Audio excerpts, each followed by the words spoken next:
Thank you, Kip, and also thank you, Mark and John, for the generous invitation to me to speak. As mentioned, my family story is very much entangled in the themes of this conference, and I carry that burden. The set of questions that keeps me awake at night are the following. What logic was at play that had the force to check or outflank every Mennonite theology across the spectrum in Germany and Ukraine? What force had the capacity to coordinate the action of German Mennonites, the majority of whom were moral individuals, to pursue immoral ends? And then the question, could this happen again? In his book, Modernity and the Holocaust, Polish philosopher Zygmunt Bauman has argued that grand visions for a better and different kind of society, which include the defamation, relocation, and eradication of populations, are deeply linked to the order-making, instrumental rationality of modernity.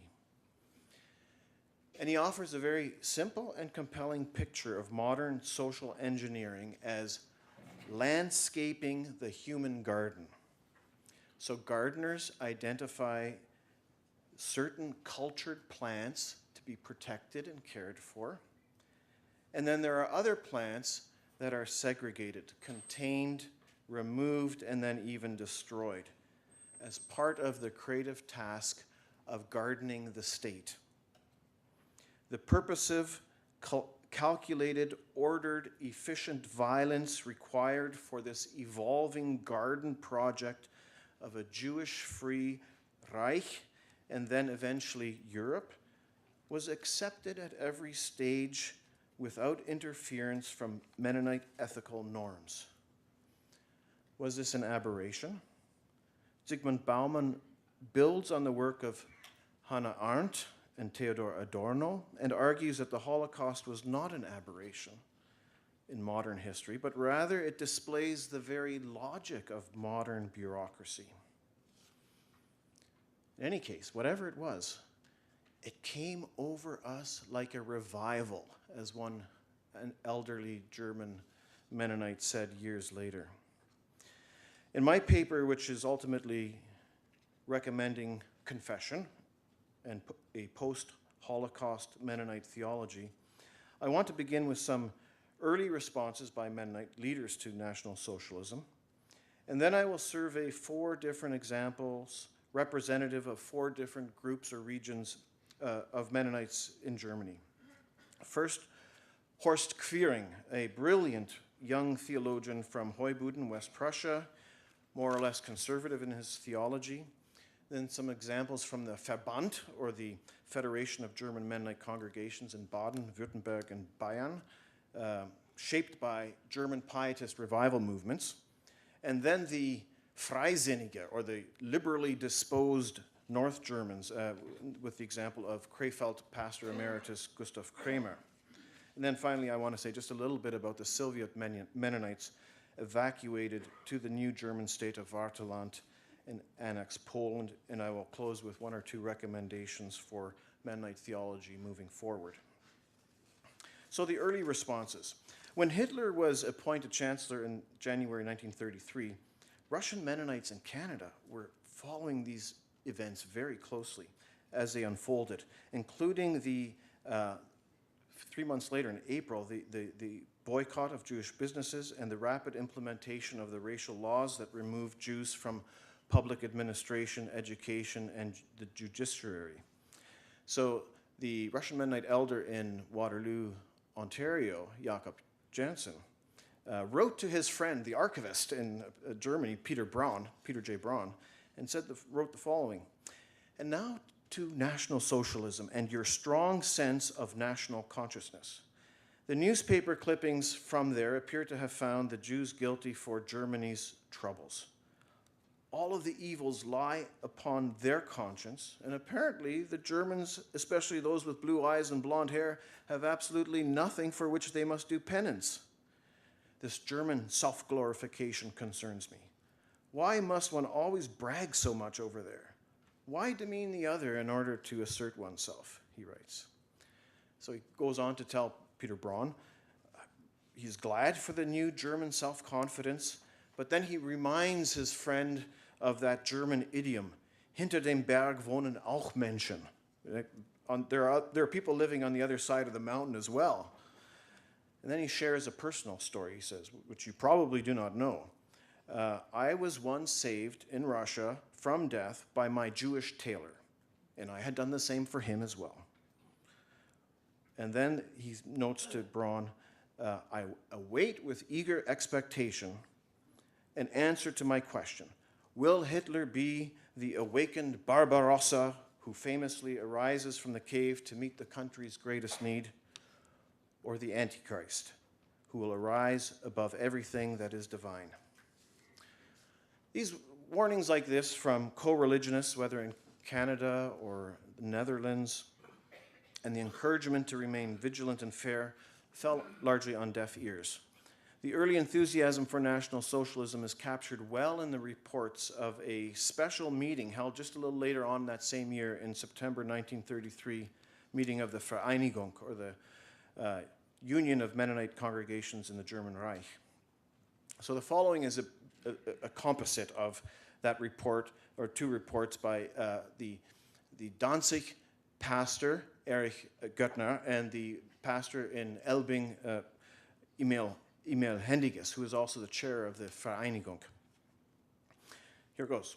Germans as a whole were humiliated, demoralized, and impoverished by the conditions of the Treaty of Versailles at the conclusion of the Great War, and are threatened by Christian Bolshevism. Anti-Christian Bolshevism. The national arising, or Erhebung,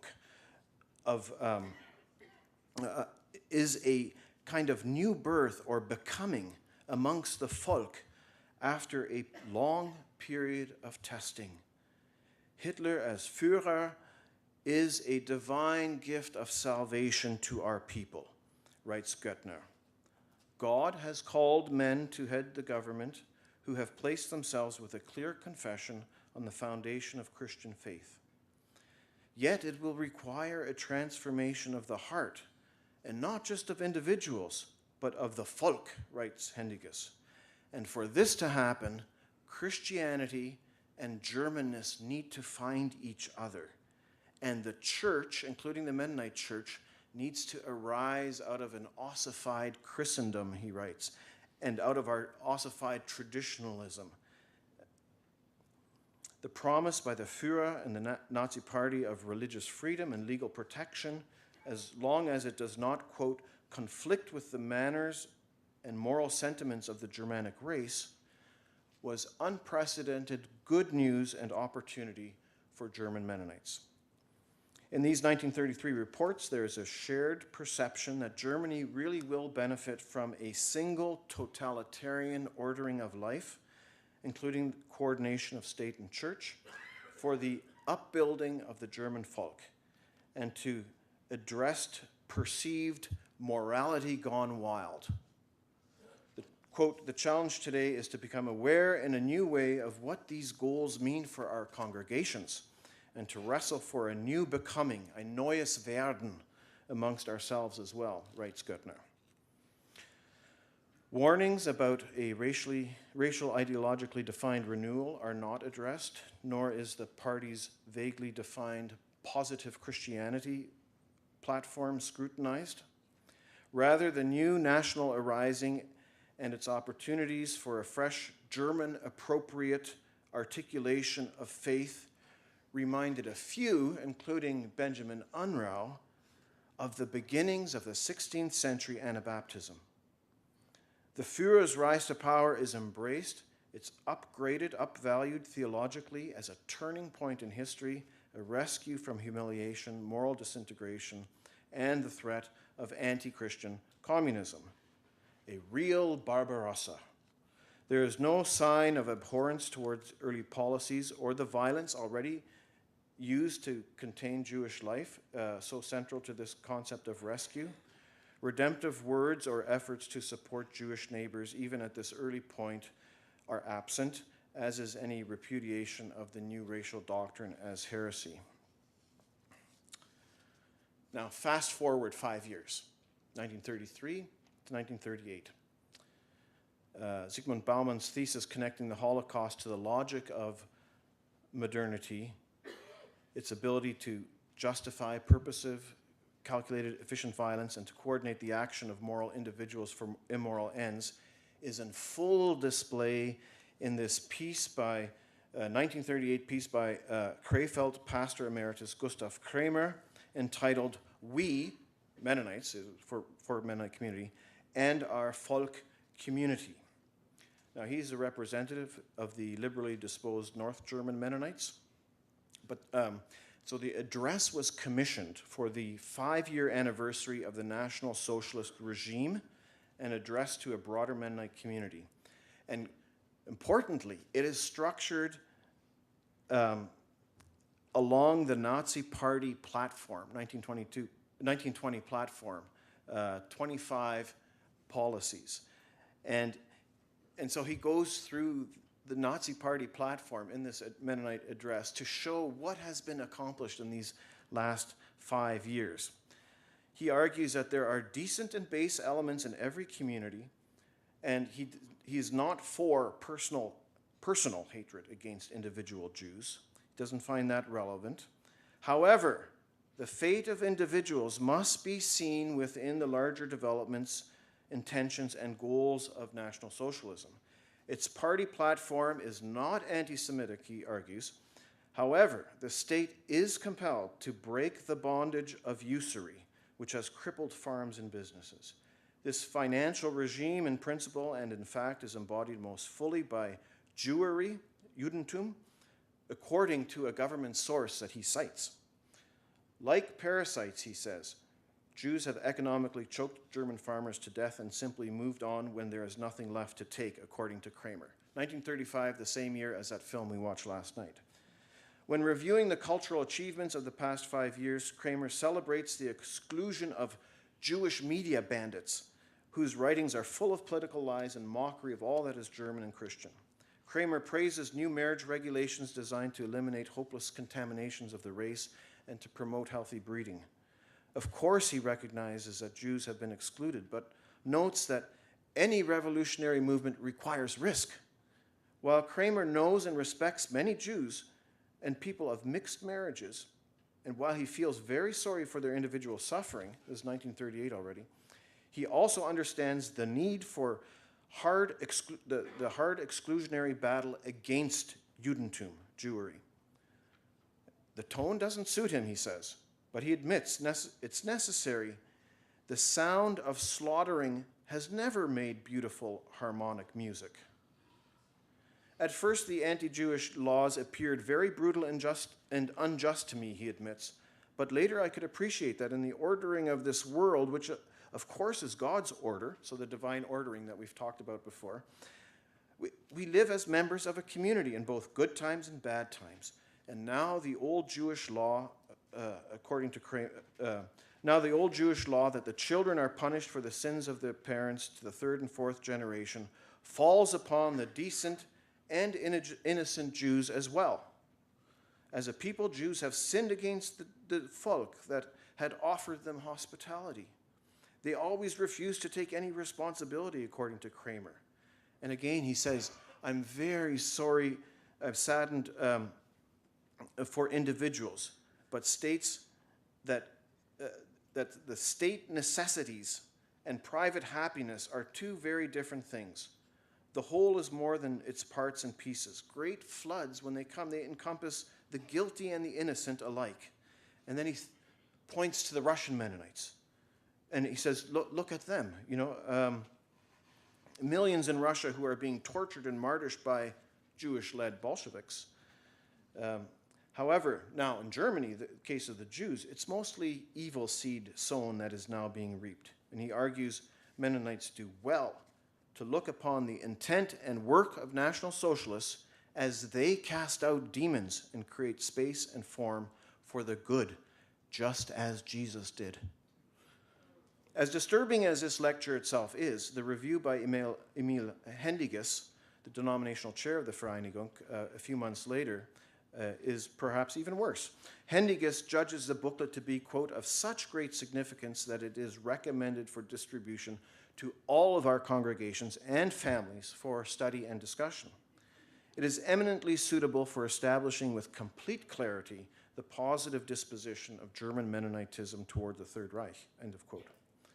5 months after this endorsement, the impressive classical style Krefeld Synagogue, home to more than 1,800 Jewish families, was gutted by fire in the Reichskristallnacht pogrom. Kramer was apparently so dismayed that he visited the chief rabbi of the synagogue to offer condolences. You wonder what that could be, given his views. But the window to speak for basic rights of every human being and to renounce the sin of anti-Semitism with boldness and determination had by this point pretty much closed. And for Kramer, that's the case as well. Now, it's important to notice that the responses of the theologically conservative Verband did not differ substantially in its response to Jewish exclusion, defamation, persecution. Biblical meditations hostile to Jews appear in issue after issue of the Verband's Gemeindeblatt. The meditations are comprehensive in choice of biblical and dogmatic themes. They're pious and congregationally minded, and largely attentive to Anabaptist history and perspectives and emphases. Yet repeatedly they emphasize that Jews were the first to reject Christ, had failed in their divine calling, and lost any status as the elect people of God. And that's consistent with conservative German scholarship of the day. This continued even after the Reichskristallnacht. One article in 1939 claimed that the German church had become diseased because of the Jewish synagogue, which is a corpse surrendered to decay. Not only has the blood of the murdered Lord been a curse upon Israel for 2,000 years, but the honor of our folk too is impacted. This echoes the 1935 Nuremberg law on the protection of German blood and German honor. The editor, Christian Schneeble, allowed the German Christian claim to stand, surprisingly, that a Judaized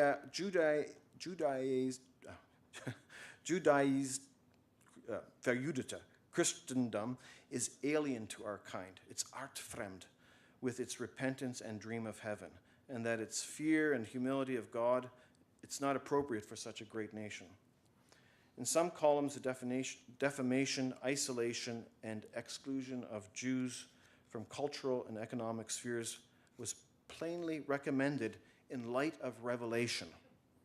So there are a number of columns in this kind of a paper of current events in light of biblical revelation. The Gemeindeblatt's editor was aware of regime-critical movements, the Young Church movement, the Barmen Declaration in 1934, Eberhard Arnold's Bruderhof movement, but withheld all signs of solidarity. Amongst all of these, there is a new, amongst pastors and scholars in these various different groups, there's a clear new interest in anthropology, especially as you begin to talk about folk and blood. Nowhere is that clearer than in Horst Quering's masterful book, actually, called Grundworte des Glaubens, or it's a compendium of 80 theological terms, wonderfully, concisely, theologically astute, defined, and written for a broader church audience, Mennonite and broader evangelical German church audience. In his methodology, Queering valued conversation with contemporary science and embraced the newly awakened preoccupation with the origins of human races, and in other words, the recognition that we are formed in large part by our racial origin. And now he had published on the anthropology of 16th century Anabaptist leader Pilgrim Marpeck, which appears both in the MQR as well as in German publication, and was glad for those contemporary anthropological works that once again take seriously the person's responsibilities to the folk as a whole. Now, he's studying at the same time with Cornelius Krahn from Bethel, or who later came to Bethel, and Harold Bender. They have the same Dr. Vater in Heidelberg. Racial biological differences between peoples are significant, quote, for the history and future of a people, Queering argues, and, quote, the call to keep blood pure and the cultivation of a healthy race finds a clear echo in the Christian worldview. And for this reason, he suggests kinship research, Zippenkunde, all the genealogical work that we like to do. It comes from Benjamin Unruh, Queering, a few other people who are very active at this time, and he's making the theological argument for that. Missionaries and most governments recognize that the mixing of blood hides danger and is simply not good. Even the Apostle Paul and the early church worked against a mush of humanity.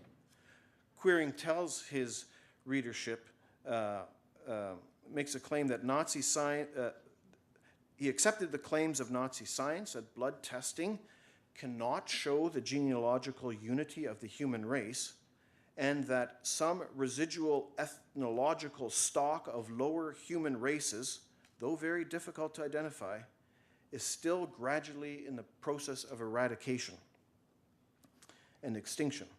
As a theologian, he recommended that the unity of humankind be thought with the Apostle Paul, namely in the common search for God. Every human being, whether he is of pure blood or a combination of races, knows that the inner struggle of good and evil. But nonetheless, the image of God or Sermon on the Mount are not the framework for his Christian ethics. They are the categories of blood, folk, and race give him his rubric for his discussion on ethics. So here's a longer quote. With the extensive treatment of racial questions and with the Völkische Renewal movement, a significant transition has taken place in the German. The German person recognizes or experiences impressively the mightiness of blood, the importance of the biological background of existence. Taking seriously this natural foundation of life leads to the recognition that even morality and all cultural creations arise from the depth of this folk identity. So he and Dirk Catapult, a colleague in Krefeld, they're arguing that morality actually comes through the blood, and the church hasn't recognized this, nor has the Enlightenment. So this is an in-between church and Enlightenment kind of argument. Humility as service to the neighbor in one's personal life is certainly appropriate for Germanic peoples, and he praises the cultural contribution and vigor of Frisian Mennonites, who established attractive villages on the barren and inhospitable Russian steppe, think of the movie last night, always creating space for the next generation, thanks to their hereditary industriousness and competence for colonization. In an article on German Volhynians, which included a Mennonite group on the border of Poland, Queering claimed that they were the biologically healthiest folk German group with the largest families in the Reich, that is, mixed with very little Polish or Ukrainian blood. Now in Canada, the reviewer of the Grundworte was satisfied that Queering had a right pride in the newly awakened German Reich without any racial haughtiness, and he recommended the volume to Canadian Mennonite pastors and youth workers. And the same in Germany. The Russian Mennonite immigrant and theologian Benjamin Unruh, who later becomes father-in-law of Horst Queering, specifically praised the inclusion of racial biological theory in this theological handbook and strongly recommended it to all Mennonite ministers, youth workers, and the younger generation. These same principles are presented with much less nuance and theological commitment in the very popular genealogical columns and publications of Russian Mennonite emigre Heinrich Hayo Schroeder, a one-time student of Unruh. While Schroeder was not a theologian, he proposed a pseudo-theological Trinitarian synthesis of blood, soil, and Holy Spirit. Body and blood are never incidental, he writes, but rather bring about healthy moral existence and life. And again, he argues very strongly the Mennonite church has missed all of that, and so he's actually making a positive attempt to help the church grow. So if we return to Bauman's model of modern social engineering as landscaping the human garden, we can say that German Mennonite church leadership across the spectrum got their hands dirty and energetically participated as certain cultural plants were identified for care and others for removal and destruction. The model also provides a helpful rubric to interrogate the roles chosen for and placed upon and then quickly embraced by Mennonites in Ukraine. The Nazi paper Ukraine Post that was available in Kortice and Molochna and was and occasionally reported on the goings-on in those Mennonite places, in issue after issue, carefully and winningly unfolds the same 1920 Nazi Party platform, the 25 and over 25 issues, and tries to educate, ideologically educate these new Germans, these Germans in the newly occupied territories, and gives wonderful definitions, if you want definitions. This is, and curiously also not talking about Aryan, non-Aryan, but Deutschblutigkeit, so German bloodness, or so there had been some changes over the last 4 or 5 years on what to emphasize there. In his goals, on his goals for the war against the Soviet Union, Hitler spoke of creating a Garden of Eden, a German-blooded aristocratic garden linked by an autobahn from Berlin to Germany's new own Riviera on the Black Sea, with fortified pearls of German communities and bases along the way. And Kortice would be right there. Hitler calculated that he had 3 million prisoners, Jews and Slavs, to build the highways and bridges for the next 20 years. His attempt to create living space in Eastern Europe for those of German blood resulted in then the forced population transfers, ethnic cleansing, and mass murder. And all the ethnographers that gathered there, we've heard about them already. Walter Kuhn, supported by Karl Stumpf's Sonderkommando, was tasked to provide a genealogical and Volksbiological accounting of the Volksdeutsche in Ukraine, and they were fed with all the genealogical data from Benjamin Unruh, Horst Quiring, Gustav Reimer, and others, Franz Harder and Danzig, who, and this is what we use all the time when we do play the Mennonite game. Mennonites in Ukraine, well, Kuhn could establish that they will become a valuable element in the new construction, so the new gardening effort of the German order in Eastern Europe. Mennonites in Ukraine were afforded every advantage under German occupation, and minimally they witnessed unequal treatment of Slavs and the elimination of Jews.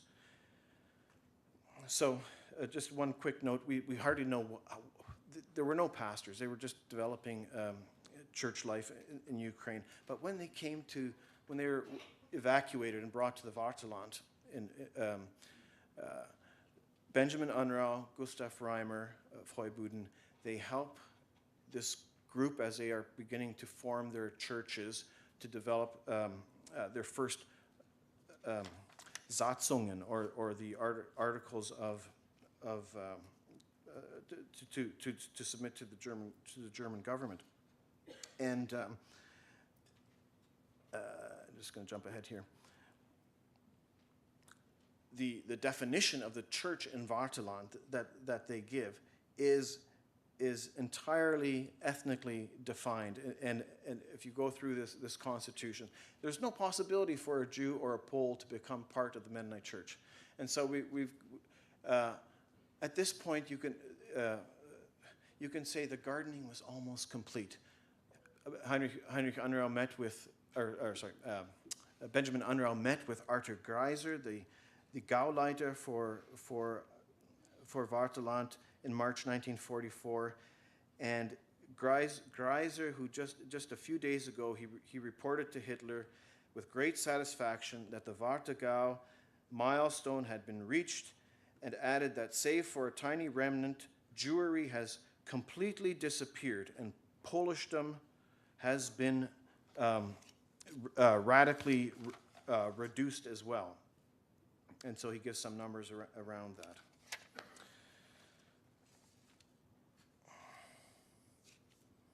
So the question, when you look at all of the different Mennonite groups basically caving to the request to participate across the theological spectrum, and then ask, could that happen again? Right?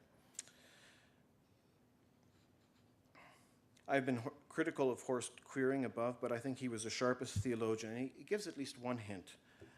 He was a Luther scholar, and perhaps the only Mennonite of his era who adopted the profound Lutheran concept of the hidden God, a God who displays to individuals and peoples his goodness and power most clearly in its opposite, namely through suffering, catastrophes, and pain. Quote, "The revealed God always remains at the same time the hidden God. In the weaknesses of the cross, he hides his victory. God's involved in suffering and death, and he suffers too." This is not developed by Queering. It could have been. And it was needed most in his era for the Jews, and he did not develop that. It was developed in the post-Holocaust theology of Jürgen Moltmann, who visited AMBS and visited Canadian Mennonite Bible College in 1983, and there were some beginnings where we were beginning to speak about a post-Holocaust theology, but that has not happened yet. And there are a number of themes in Moltmann's theology which I think that resonate quite well with Mennonite thought, and I think the learnings from the Holocaust require us as Mennonite churches and theologians to look at our theology and to be, given our experience in history and failure, to develop an explicitly post-Holocaust theology. And I'll leave it at that. Thank you.